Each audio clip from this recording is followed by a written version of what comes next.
Estamos de volta e promessa é dívida. Vou mostrar para vocês como é que ficou a tabela de classificação da Taça Guanabara. Olha só.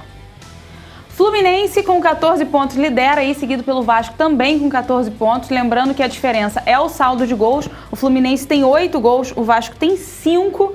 Olha só, hein? Podia o Vasco ter descontado aí esse saldo de gols no jogo ontem contra o Madureira, que ó, tá lá embaixo, só tem um pontinho. Enfim. E o Botafogo em terceiro com 11 pontos e o Flamengo voltando ali à zona de classificação com 9 pontos. Olha só, eu vou te contar uma dessas coisas que só acontecem no futebol. Lembra do friburguense? Aquele que perdeu por 6-1 para o Bom Sucesso na semana passada e era o lanterna do grupo D? Pois é.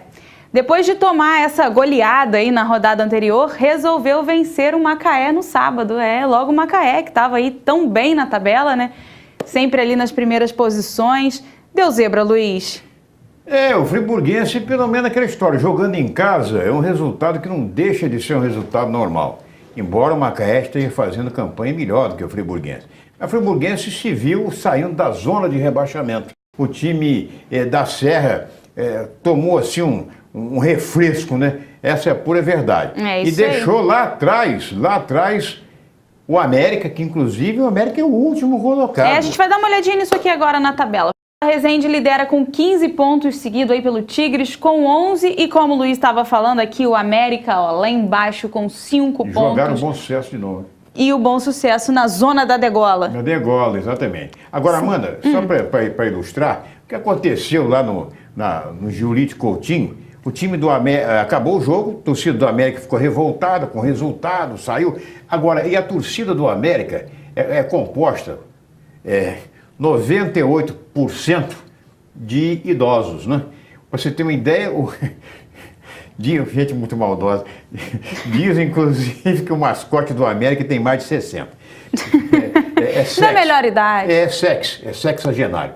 Então o que acontece? Acontece que iam saindo do estádio reclamando e tal, quando o ônibus conduzindo diretores da Portuguesa e alguns torcedores associados que foram ao jogo, o ônibus parou perto da saída dos senhores do América que iam saindo dos torcedores, quebrou o ônibus.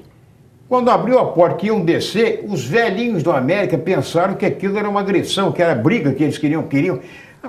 Baixaram, pegaram um grupo de velhinhos, de senhoria, pegando e rebentaram o ônibus todo de pedra. Imagina assim, um grupo de velhos, entendeu? A gente ri, mas isso é muito feio, atacando o ônibus. O motorista do ônibus... Desmaiou, né? Assustado. Não, infartou, teve infarto. O motorista infartou e teve que a ambulância, que estava acabando indo embora, já carregou Nesse jogo teve ambulância. Levou ele pro UPA lá de Mesquita. Está compreendendo?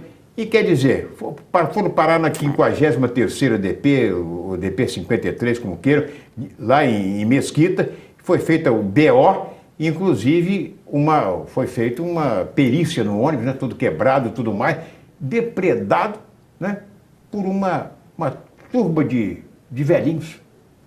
Né? A gente vive reclamando aí que os jovens, a gente chama até às vezes de atos de bandidagem.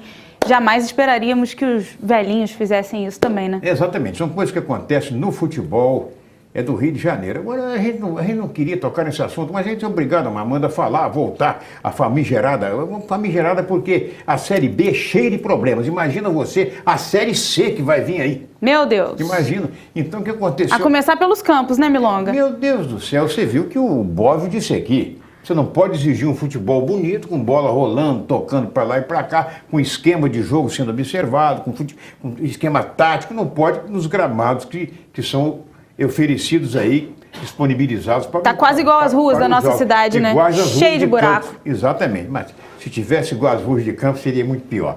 Mas o que acontece é o seguinte, você viu o Belfort Roxo? Sempre o Belfort Roxo, né? Foi para o estádio de futebol, quando foi chegando no estádio do Bangu, lá em Moça Bonita, aí vocês vão mudando a roupa, que faltam 9 minutos para terminar os minutos de acréscimo, então, os minutos de tolerância e tal, não vai nem ter aquecimento no vestiário. Muda a roupa. Quando for mudar a roupa, cadê a roupa? Cadê o uniforme? Coisas da Série B. Da Série B, o roupeiro, né, também chamado de mordomo, né, no futebol, entrou no ônibus e esqueceu o saco de material no clube. Então que ele foi demitido na hora. Foi demitido na hora? Foi demitido por justa causa, né? Esqueceu lá, esqueceu. E levar aí, o time para jogar sem uniforme é complicado, né, pior Milonga? não, que conseguiram um uniforme emprestado de um time de várzea lá de Bangu, com escudo e tudo, e entraram em campo. E o delegado da partida falou, não vai entrar, não vai jogar. Com uniforme e escudo de outro time não vai jogar. Não tem como. Houve discussão, aquela coisa toda, e o que aconteceu foi que o árbitro deu WO a favor do Barra da Tijuca. Mais um aí vencendo por WO. Milonga, a gente vai falar aqui rapidinho, porque teve rodada do Campeonato Campista da Baixada nesse final de semana. A gente vai olhar os resultados. Liga Campista de Desportes. Empate entre o Helênico e o São Gonçalo em 1-1. Estrela e Aliança também empataram com 1-1. Paraíso e Nacional 1-1. Ponte Preta e Donana 0-0. Muito parecidos aí os resultados na tabela, né? E olha só, teve atleta de Campos se destacando nas areias de Copacabana. Felipe Nascimento foi vice-campeão do Brazilian Footvolley Tour. Eita, que embolou aqui. Que aconteceu nesse final de semana no Rio de Janeiro. Logo, logo o Felipe vai estar aqui no Esporte Total para contar pra gente como é que foi aí esse torneio.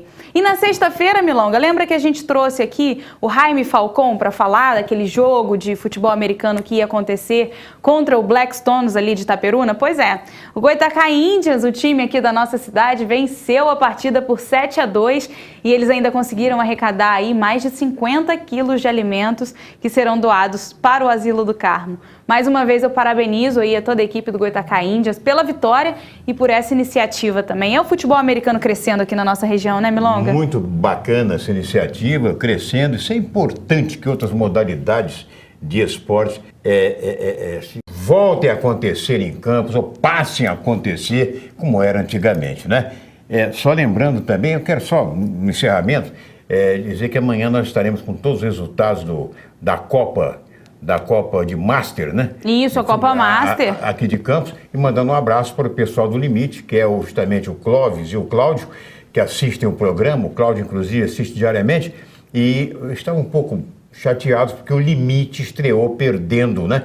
Perdeu lá em Santa Cruz. O jogo foi no estádio Walter Prittman, lá em Santa Cruz, e foi derrotado pelo Leopoldinense por 2-0. Mas amanhã todos os resultados aqui. Amanhã tem Copa Master, amanhã tem convidado aqui no estúdio e amanhã tem a gente de novo, 1h30 da tarde. E lembrando só o seguinte, lembrando que também que o pessoal do Rema Campos, se classificou no sábado para a final da competição, vários inclusive em primeiro lugar, em canoas curtas, em barcos de... amanhã a gente dá os resultados certinhos, fala o nome dos atletas e todo mundo que se classificou aí, porque a gente precisa ir embora. Estão mandando a gente embora, amanhã a gente está de volta 1h30 da tarde. Tchau, abraço. Até lá.